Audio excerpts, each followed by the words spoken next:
তওবার দৃশ্যটা দেখতে আল্লাহ বড্ড পছন্দ করে। বান্দা যখন ভুল বুঝতে পারে, মাথাটা নিচু করে চোখের পানি ছেড়ে বান্দা যখন কাঁদতে শুরু করে, এই দৃশ্যটা দেখলে আল্লাহ সহ্য করতে পারে না। আল্লাহর রহমতের দরিয়ায় জোশ খেলে যায়, বান্দা যা চায় আল্লাহ তাই দিয়ে দেয়। তখন চোখের পানির এত বড় পাওয়ার। এজন্য আমরা ভুল করে যেন অটল না থাকি, আল্লাহর কাছে যেন ক্ষমা চাই, আমরা যেন ফিরে আসি তার দরবারে। তার দরবার সবসময় খোলা।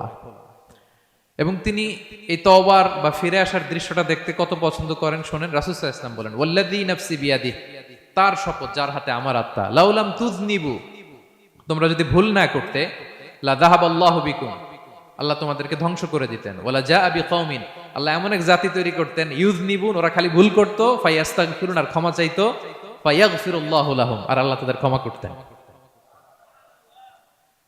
তোমরা যদি ভুল না করতে, এই বনি আদম, তোমরা যদি ভুল না করতে, তোমাদেরকে আল্লাহ তাআলা ধ্বংস করে এমন একটা গোষ্ঠী বানাইতেন যারা খালি ভুল করতো আর মাফ চাইতো, ভুল করতো আর মাফ চাইতো, আর আল্লাহ মাফ করে দিত। সুবহানাল্লাহ বললেন না?